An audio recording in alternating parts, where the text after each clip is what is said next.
मुज़म्मिल साहब, ईद आपके लिए बतौर सहाफ़ी और बतौर इंसान क्या मानी रखती है? 15, 16, 18 साल तो मैंने ईद की जो नमाज़ें हैं वो ड्यूटी पर ही पढ़ी हैं। जो हमारे यहाँ ये ईदों पर पैसे की नुमाइश शुरू हो गई है ना, ये बड़ी अफसोसनाक अमर है। सहाफ़त में आना कैसे हुआ और अगर आप सहाफ़ी ना होते तो आप क्या होते? 92, 93 में मैंने जर्नलिज्म शुरू की। एक दफ़ा जो जर्नलिज्म में आ जाए फिर वो यहाँ से जा नहीं सकता। जब हमने रिपोर्टिंग की तब ना मोबाइल होता था, फैक्स पे ख़बरें आती होती थीं। माशाल्लाह आपको तमगा मिला है, तो जब आपको पास पहली दफ़ा ये खबर आई कि आपको तमगे से नवाजा जाएगा, तो व्हाट वाज दैट फीलिंग? वो कौन सा ऐसा पहला लम्हा था कि जब आपको लगा एक नामवर सहाफ़ी बन गए हैं, तज्ज़ियाकार बन गए हैं? मैंने एक आर्टिकल लिखा पंजाब असम्बली के गूंगे अरकान, 86 अरकान मैंने निकाले कि ये कभी बात नहीं करते, इन्होंने कभी कार्रवाई में एक लफ्ज़ नहीं बोला, कभी कोई तहरीक पेश नहीं की, वो सब के सब मेरे ख़िलाफ़ हो गए। फिर हसन निसार साहब ने मुझे कहा आज ही तो तू सहाफ़ी बना है,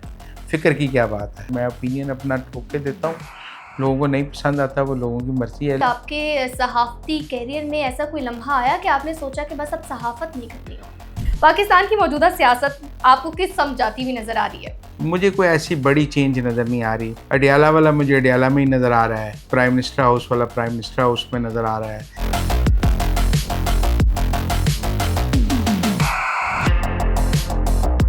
अस्सलामुअलैकुम नाज़रीन, बड़ी ईद की बड़ी खुशियाँ आप सबको बहुत मुबारक हों।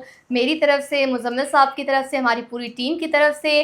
तो नाज़रीन, हम मुज़म्मिल साहब से सवाल करते हैं सियासी मंज़रनामे से रिलेटेड, फिर उसके बाद अस्करी मंज़रनामे से related and all over like that.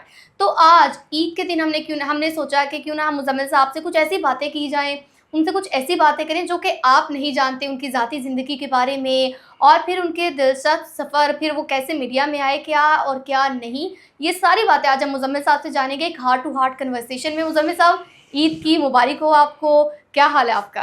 खैर मुबारक, बहुत आप सबको भी बहुत बहुत ईद मुबारक। हमारे नाजरीन को भी ईद की बहुत खुशियाँ मुबारक। ईद की इन खुशियों में उन लोगों को याद रखें जो ये खुशियाँ हासिल नहीं कर सकते, उनके साथ ये खुशियाँ शेयर की जाएँ। सारी दौलत अपने ऊपर नहीं खर्च करनी, कुछ लोगों पर भी खर्च करनी है। ठीक हो गया, आप कर रहे हैं? ज़रूर, ये बुनियादी काम है ईद का। मुज़म्मिल साहब, ईद आपके लिए बतौर सहाफ़ी और बतौर इंसान क्या मानी रखती है, क्या डेफिनेशन है? देखिए, जो मेरे कैरियर की इब्तदाई ईदें थीं वो तो मेरी ड्यूटी पर ही गुजर जाती थी। मुख्तलिफ़ सियासतदानों की ईद की कवरेज की ड्यूटी लगी होती थी। घर से सुबह 5-6 बजे जाना, कि कभी गवर्नर के साथ, कभी वज़ीर आला के साथ, कभी नवाज़ शरीफ के साथ, कभी किसी के साथ। तो ईद की ड्यूटियाँ लगती थीं हम रिपोर्टर्स की। तो आप कह सकते हैं कि इब्तदाई को 15, 16, 18 साल तो मैंने ईद की जो कैरियर की नमाज़ें हैं वो ड्यूटी पर ही पढ़ी हैं, और मुख्तलिफ़ ड्यूटीज़ की कवरेज के लिए ईद की नमाज़ें पढ़ी हैं। फिर अखबार तो उन दिनों छुट्टी पे होते थे लेकिन आपको ड्यूटी तो करनी पड़ती थी। और फिर उसके बाद टीवी आ गए, तो टीवी पे तो फिर लाइव कवरेज हो जाती थी। तो ईद काफ़ी ईदें हैं मेरी अपनी ज़िंदगी की प्रोफेशनल लाइफ की जो हैं वो तो काम पे गुजर गई और शायद घर वालों के साथ नहीं पढ़ सका। लेकिन अब जब से मैंने रिपोर्टिंग छोड़ी है और ये इस तरफ आ गया हूँ एनालिसिस की तरफ और वीलॉग्स की तरफ और शोज़ की तरफ, तो आप कह सकते हैं कि मैं ईद अपने घर वालों के साथ मना लेता हूँ। या बचपन की ईदें मैंने घर वालों के साथ मनाई हैं, या ये अब लेटर एज की मना रहा हूँ। दरमियान वाली जवानी की ईदें जो हैं वो ड्यूटी में गुजर गई। वो तो आपने सहाफ़त की नज़र कर दी। कर मुज़म्मिल से साहब, बचपन का अगर हम ज़िक्र कर रहे हैं तो बचपन की ईदें आज की ईदों से कितनी मुख्तलिफ़ हैं और कौन-सी ऐसी याद है जो आपके दिल के बहुत करीब है?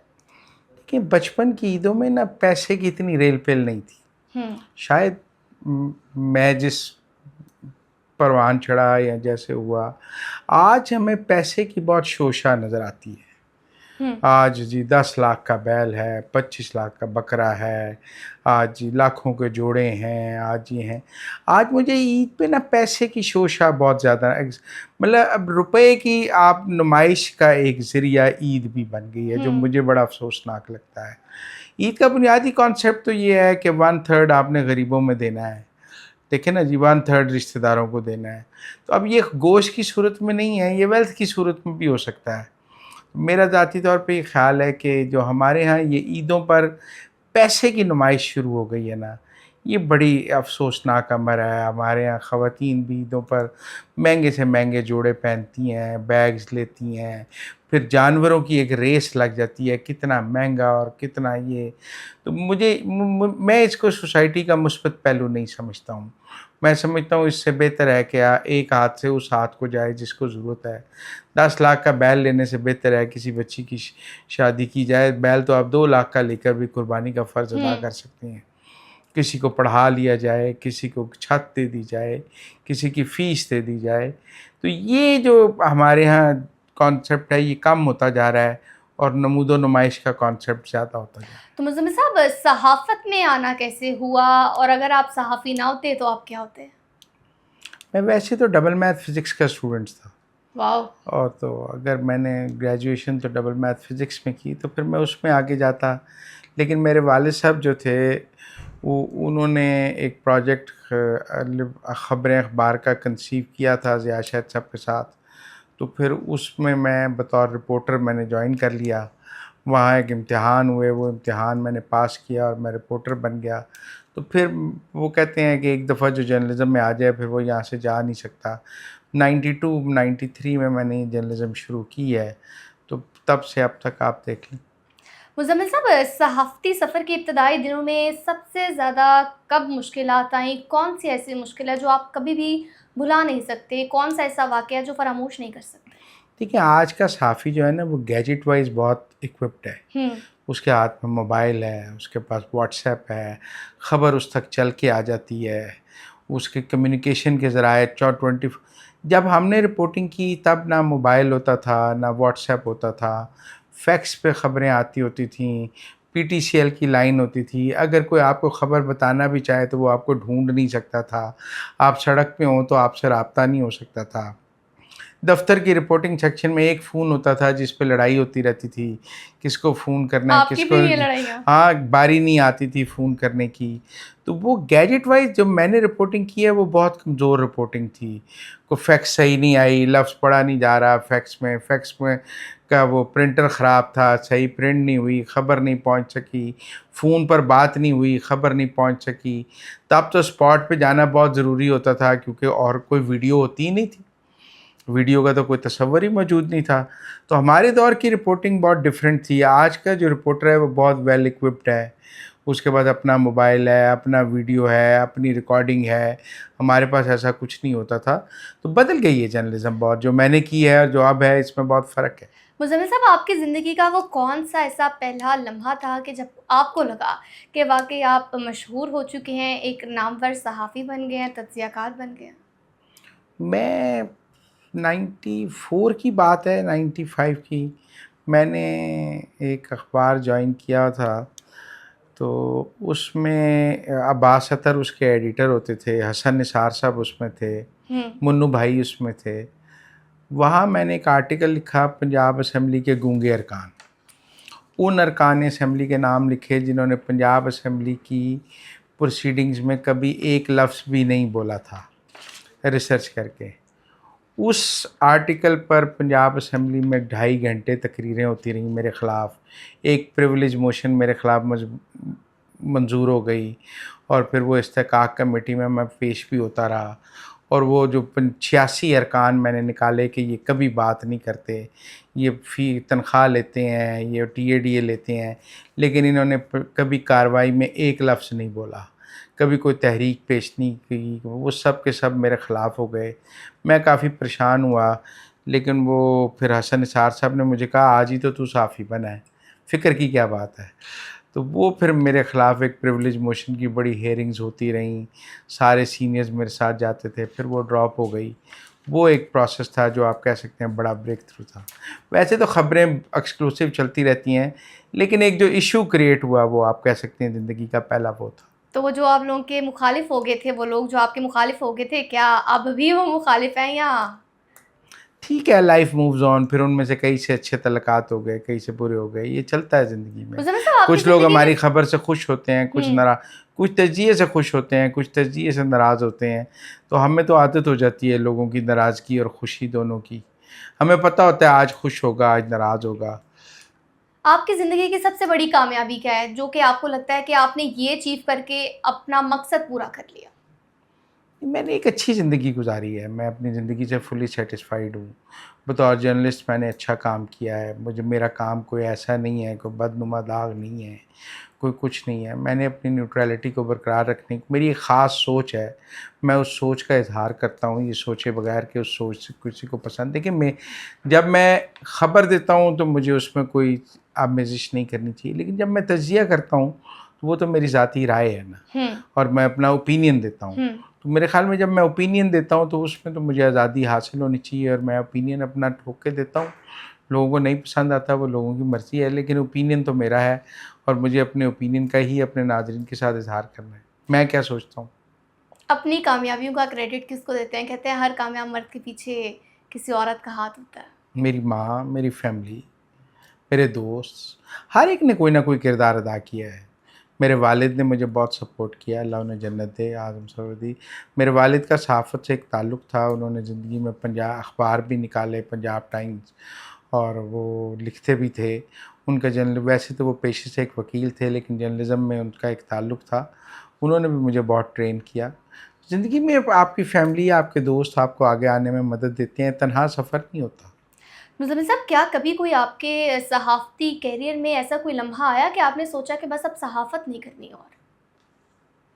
नहीं, मैंने कभी सहाफ़त छोड़ने का फ़ैसला नहीं किया। सोचा भी मैंने नहीं? बेरोज़गारी बहुत काटी है। अच्छा। ढाई 3 साल भी ऐसे वक़्त आए हैं कि मुझे नौकरी नहीं मिली है, और आपको पता है हमारे यहाँ ले-ऑफ्स हो जाते हैं, हमारे यहाँ लोग नौकरी से निकल जाते हैं, दोबारा नौकरी मिलना मुश्किल है, दोबारा ब्रेक थ्रू मिलना मुश्किल हो जाता है। तो मैं भी काफ़ी बेरोज़गारी मैंने अपनी ज़िंदगी में काटी है। जो सबसे लंबा स्पेल है वो 2.5 साल का है। कई माह की बेरोज़गारी तो मैंने काटी है, लेकिन हमारी जर्नलिज़्म में बेरोज़गारी आती है।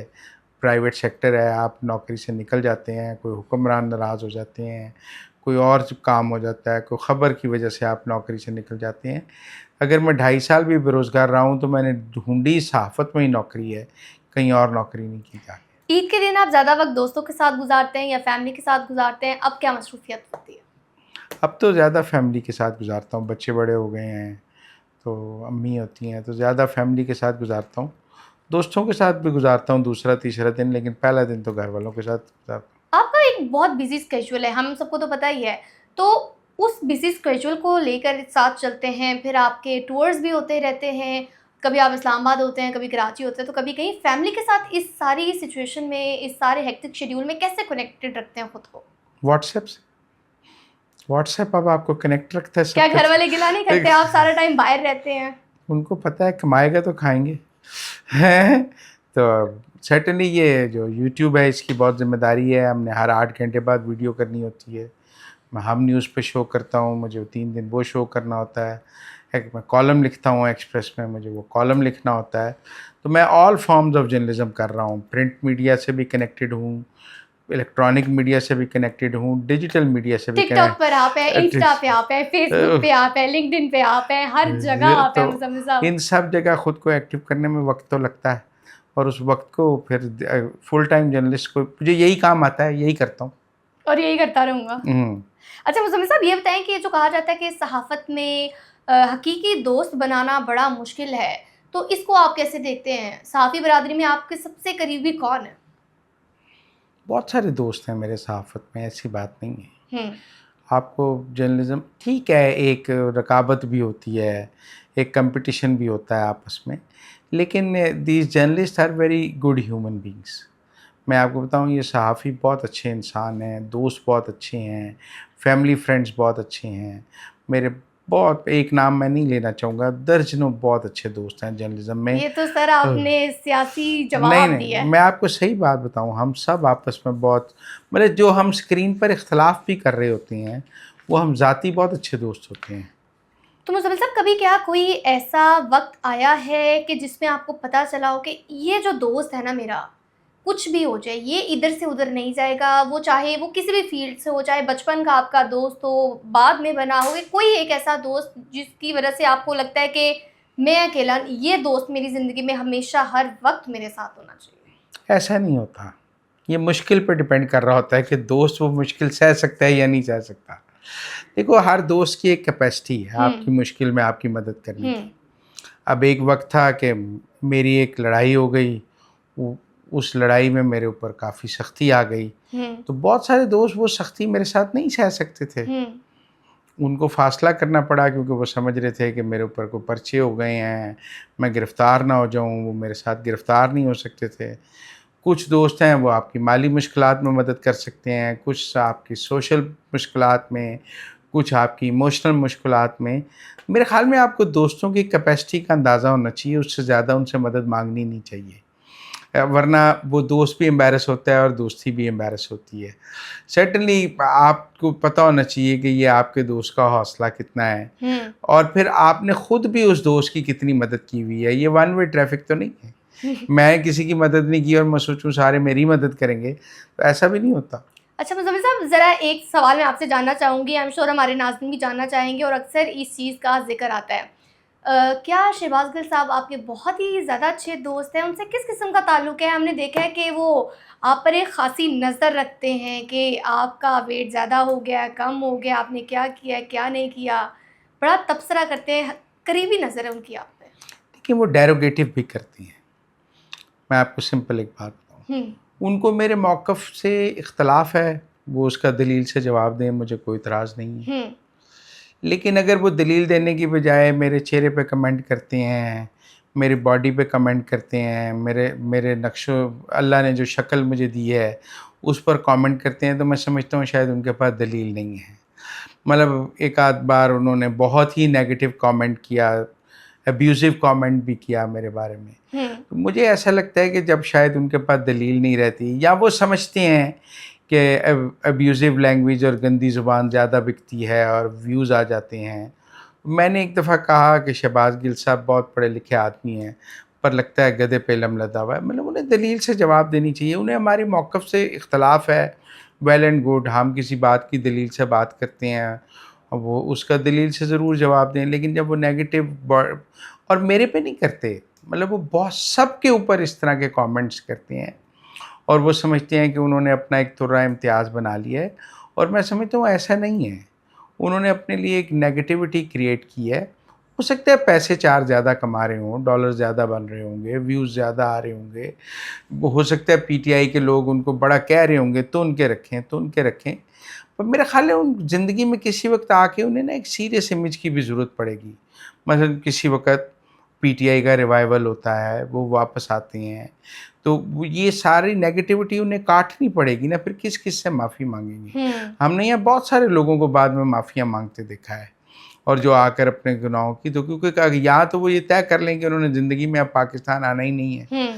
कोई पीटीआई की हुकूमत भी आ गई तो उन्होंने पाकिस्तान नहीं आना, या फिर उनको कुछ रास्ते, कुछ दरवाजे, कुछ अखलाकियात को साथ रखना चाहिए। मुज़म्मिल साहब, आप क्या हकीकी ज़िंदगी में भी इतने संजीदा हैं जितना आप टीवी स्क्रीन्स पर नज़र आते हैं? नहीं, वैसे नहीं, टीवी पे तो लतीफ़े नहीं सुना सकता ना, लतीफ़े बिकते नहीं हैं। अगर मेरे लतीफ़े बिक जाएँ तो और क्या चाहिए। मैं कॉमेडी कैरेक्टर तो हूँ नहीं टीवी पे, लोग मुझे सीरियस बात सुनने के लिए सुनते हैं। लेकिन वैसे लाइफ में मैं खुश मिजाज हूँ, ऐसी बात नहीं है। खुश मिजाज तो आप हैं। क्या आप खाने के भी उतने ही शौकीन हैं? और सबसे पसंदीदा खाना क्या है? ईद पर आपके घर पे क्या होता है कि ये तो बड़ी ईद पर बनना ही बनना चाहिए? हमारे घर मीठा गोश्त बनता है। मीठा गोश्त? हाँ, हर ईद पे। अच्छा, ये ज़रा बताइएगा नाज़रीन को, मैं खुद पहली दफ़ा सुन रही हूँ। मीठा गोश्त बनता है हमारे घर, स्वीडिश में मीठा गोश्त बनता है और वो ये हमारे क्या घर की डिश होती है, ज़रा बताइएगा? मीठा गोश्त है, मीठा है, उसकी रेसिपी मौजूद है और वो हमारे घर ईद पे बनता है मीठा गोश्त। चले मैं भाभी को कॉल करके लाज़मी पूछूँगी, फिर नाज़रीन मैं आप लोगों से लाज़मी शेयर करूँगी कि ये मीठा गोश्त, आई एम श्योर सर कि इसके बाद ना लोग सर्च करेंगे, मैं खुद सर्च करूँगी कि ये मीठा गोश्त बनता क्या है। है? हाँ, वो नमक की जगह नमक भी डलता है लेकिन चीनी भी डलती है इसमें। तो ठीक है। हैरान कर दिया मुज़म्मिल साहब आपने। I am literally out of words कि पहली दफ़ा ये डिश का नाम ये ट्रेंड करेगी। पाकिस्तान की मौजूदा सियासत आपको किस समझाती हुई नज़र आ रही है? मुझे लग रहा है जो सिमत इस वक्त है ये सिमत 2029 तक ऐसे ही चलेगी। मुझे को पाकिस्तान की सियासत में बड़ा चेंज नज़र नहीं आ रहा। मुझे इस वक्त जो है ये तो नज़र आ रहा है कि ये जो मौजूदा रजीम है, ये वन पेज जो है ये बहुत कामयाबी से चल रहा है। मुझे नज़र आ रहा है कि शहबाज शरीफ और आसिम मुनीर की जो बॉडी केमिस्ट्री है और जो वर्किंग रिलेशनशिप है वो इस वक्त बहुत ठीक है और वो ये आगे लंबा चलता हुआ नज़र आ रहा है। मुझे ये ज़रूर लग रहा है कि कुछ अनफिनिश्ड एजेंडे हैं एस्टेब्लिशमेंट के, जो शायद मौजूदा सेटअप से पूरा नहीं हो पा रहे, लेकिन उसके लिए शायद 29 तक का इंतज़ार किया जाए या रास्ता बनाने की कोशिश की जाए। लेकिन मुझे किसी गवर्नमेंट में कोई चेंज नज़र नहीं आ रहा, मुझे को आसिफ जरदारी जाते नज़र नहीं आ रहे। पीपल्स पार्टी और एस्टेब्लिशमेंट में गैप्स हैं, लेकिन उन गैप्स के बावजूद वो को एग्जिस्ट करेंगे। मुझे कोई ऐसी बड़ी चेंज नज़र नहीं आ रही। अडियाला वाला मुझे अडियाला में ही नज़र आ रहा है और प्राइम मिनिस्टर हाउस वाला प्राइम मिनिस्टर हाउस में नज़र आ रहा है, जीएचक्यू वाला जीएचक्यू में नज़र आ रहा है, सर यूनिवर्सिटी रोड कहाँ नजर आ रही है? ऐवान सदर वाला ऐवान सदर में नज़र आ रहा है। मुझे कोई भी मकीन अपनी जगह से हिलता नज़र नहीं आ रहा। मुज़म्मिल साहब यूनिवर्सिटी रोड कहाँ नजर आ रही है कराची में? यूनिवर्सिटी रोड बन जाएगी, बेफिक्र है। कराची की मसाइल पे मैं आपको बताऊं, इस्टेब्लिशमेंट की भी नज़र है और कराची के हवाले से इस्टेब्लिशमेंट की ने अपने तहफ़्फ़ुज़ात पीपल्स पार्टी तक पहुंचाए भी हैं। ये आपको अब सड़कों के इफ्तिताह शाहराह भुट्टो नज़र आती है, क्योंकि बहुत उन पर क्रिटिसिज्म है कि उनका डेवलपमेंट वर्क बहुत वीक है। तो मेरे ख़्याल में उनको कहा गया है कि अपनी परफॉर्मेंस ठीक करें और शायद सिंध की गवर्नमेंट जो है इस पर तवज्जो दे भी रही है। बतौर सीनियर सहाफ़ी आप जूनियर सहाफ़ियों को, नौजवान सहाफ़ियों को क्या मैसेज देना चाहेंगे कि ये करें, ये ना करें, या मैं आपको कहूँगा कि अगर मैं आज के दौर में होता तो मैं ये लाज़मी करता? आग का दरिया है, कूद के जाना है। ये जर्नलिज़्म कांटों की सेज है, ये कोई रोज़ी प्रोफेशन नहीं है। एक तो इसमें ऊपर आना बहुत मुश्किल है, मतलब आप समझें कि 1000 में से 10 ऊपर आते हैं, ठीक है ना। फिर ड्रॉप आउट बहुत है, फिर पीछे बहुत रह जाते हैं, फिर फाइनेंशियल क्रंच बहुत है। हमारे जूनियर जर्नलिस्ट की तनख्वाह अच्छी नहीं है, उसके पास वसाइल अच्छे नहीं हैं। ऊपर आके तनख्वाहें अच्छी हैं, नीचे बुरी हैं। ऊपर वसाइल हैं, नीचे वसाइल नहीं हैं। जो नीचे ग्राउंड पे काम कर रहा होता है, मुश्किल हालात में काम कर रहा होता है, फिर वहाँ से भागता है। तो ये बहुत मुश्किल प्रोफेशन है, ये कोई आसान प्रोफेशन नहीं है। हमारे कुछ जर्नलिस्टों को अर्ली राइज मिला है इसमें, ऐसी बात नहीं है, लेकिन कुछ को ड्यू कोर्स ऑफ टाइम में भी मिलता है। हर एक को तो अर्ली राइज नहीं मिलता है। आप अर्ली राइज की एग्जांपल्स देखकर इस चकाचौंध ना हो जाएं, बहुत मुश्किल रास्ता है। मुज़म्मिल साहब ज़रा हमारे नाज़रीन को ये तो बताइएगा कि जिस तरह से माशाल्लाह आपको तमगा मिला है, तो जब आपको पास पहली दफ़ा ये ख़बर आई कि आपको तमगे से नवाजा जाएगा, तो व्हाट वाज़ दैट फीलिंग? देखिए, मुझे तमगा इम्तियाज़ दिया हुकूमत पाकिस्तान ने। जब मुझे हुकूमत की तरफ से बताया गया कि आपको तमगा इम्तियाज़ दिया जा रहा है, तो मैंने उनसे पूछा कि मेरी किस खासियत पर आप मुझे ये तमगा इम्तियाज़ दे रहे हैं। तो उन्होंने मुझे कहा कि आप ऑल फॉर्म्स ऑफ जर्नलिज्म कर रहे हैं, जो अब बहुत कम लोग कर रहे हैं। मसलन आप एक टीवी शो रेगुलरली कर रहे हैं, आप एक अखबार में रेगुलरली कॉलम लिख रहे हैं, और आप एक यूट्यूब हर 8 घंटे बाद शो अपलोड कर रहे हैं, और डिजिटल फॉर्म्स की हर जर्नलिज्म पे मौजूद हैं, जैसे Insta, TikTok, YouTube, Facebook, Twitter. तो जो एक journalism, all forms of journalism जो जर्नलिस्ट कर रहा है, तो उनमें आप हमें आगे नज़र आए हैं। कुछ लोग सिर्फ डिजिटल कर रहे हैं, सिर्फ यूट्यूब कर रहे हैं, कुछ सिर्फ टीवी कर रहे हैं, कुछ सिर्फ अखबार कर रहे हैं, कुछ 2 कर रहे हैं, कुछ 3 कर रहे हैं, सब नहीं कर रहे। तो मैं ऑल फॉर्म्स ऑफ जर्नलिज्म कर रहा था, तो इसलिए मुझे सिलेक्ट करके तमगा इम्तियाज़ दिया गया, and I am honoured for that. ये मुझे रियासत पाकिस्तान ने दिया है और मैं सारी उम्र की कमाई से, इसके साथ कोई फाइनेंशियल बेनिफिट नहीं मिलते, ये एक एजाज़ है। प्लॉट मिलता है, ये कुछ नहीं मिलता इसके साथ। अपने खर्चे पे जाते हैं आप, जाकर वसूल करते हैं, अपने खर्चे पे वापस आते हैं। कोई इसके साथ फाइनेंशियल बेनिफिट नहीं है, लेकिन ये एक ऐसा एजाज़ है जो लेगेसी के तौर पे जाता है कि आपकी फैमिली में किसी को तमगा मिला हो, तो वो बताती है कि हमारे ख़ानदान में मिला। मुज़म्मिल साहब, क्या अभी कोई एक ऐसी ख्वाहिश आपकी है जो पूरी नहीं हुई? हज़ारों ख्वाहिशें ऐसी कि हर ख्वाहिश पे दम निकले, ये तो कोई बात ना हुई। ज़िंदगी की इंतहा तो कुछ भी नहीं, लेकिन ख्वाहिशें ज़रूर हैं। अल्लाह से दुआ करते हैं पूरी करने के लिए, बंदा तो नहीं बंदे की ख्वाहिश पूरी करता। तो मुझे साहब ये तो बताइएगा, जिस तरह सोशल मीडिया का हम जिक्र कर रहे हैं, तो सोशल मीडिया ने सहाफ़त को मज़ीद मजबूत किया है या कमज़ोर किया? मजबूत भी किया है, कमज़ोर भी किया है। इसकी रेगुलेशन की ज़रूरत है। मैं समझता हूँ दुनिया में जर्नलिज्म को कंट्रोल करने के लिए कोई ख़ास कवानीन की ज़रूरत नहीं है। एक डेफेमेशन का कानून काफ़ी है और पूरी दुनिया ने जर्नलिज्म को इवन डिजिटल जर्नलिज्म को भी डेफेमेशन के कानून से ही कंट्रोल किया है। हमारे यहाँ अदालतें डेफेमेशन के फ़ैसले नहीं करती हैं, इसीलिए हुकूमतों को पीका और दूसरे एनसीसीआई और ये बनाने पड़ते हैं। अगर डेफेमेशन के फ़ैसले 90 दिन में हो रहे हों और डेफेमेशन की एग्जाम्पलरी पनिशमेंट्स हो रही हों, तो फिर आपको पीका और एनसीसीआई नहीं बनाने पड़ेंगे।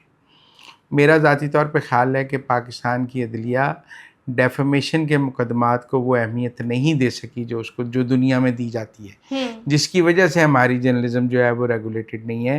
एक ही कानून काफ़ी है डेफेमेशन का, उसमें एक को एग्जाम्पलरी, एक तो हमारे यहाँ मैंने मुख्तलिफ डेफेमेशन के केसेस देखे हैं। मसलन अभी पिछले दिनों अली ज़फ़र और मीशा शफ़ी का फ़ैसला हुआ है।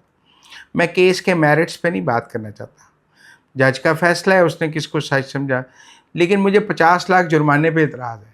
भाई अगर जज समझता है डेफेमेशन हुई है तो फिर अली ज़फ़र की डेफेमेशन 50 लाख की तो नहीं है। फिर तो आप, मेरा मतलब अली ज़फ़र एक ब्रांड है, फिर जज ने इंसाफ नहीं किया, फिर उसका तो एग्जाम्पलरी पनिशमेंट होनी चाहिए थी। तो मुझे ये लगता है, इससे पहले भी मैंने डेफेमेशन के मुकदमात में देखा है कि जजेस फाइन्स और पनिशमेंट देते हुए बहुत ही कंजूसी करते हैं, जिसकी वजह से लोगों को डेफेमेशन करने का हौसला मिलता है। अच्छा मुस्तमिल साहब, आखिर में आप पाकिस्तान के अवाम को, ख़ास तौर पर नौजवानों को क्या मैसेज देना चाहेंगे ईद के मौके पर? Believe in Pakistan. मैं आपको बताऊं, पाकिस्तान में जितने तरक्की करने के मौके हैं कहीं नहीं हैं। ये ज़रूर है कि आप बाहर जाते हैं तो करेंसी एक्सचेंज रेट की वजह से आपको शायद कोई नज़र आता है, लेकिन अब तो आप देखें ना जी, अमेरिका में जाने के भी हालात नहीं हैं, यूके जाने के भी हालात नहीं हैं, अब तो कुछ अरब ममालिकों में भी जाने के हालात नहीं हैं। तो अपना फ्यूचर पाकिस्तान में देखें, पाकिस्तान को में से ही तरक्की करने के रास्ते ढूँढें एंड बिलीव इन पाकिस्तान। नाज़रीन, अब तक के लिए इतना ही और हमें दीजिए इजाज़त। आपसे मुलाकात होगी अगले व्लॉग में। अल्लाह ने के बाद।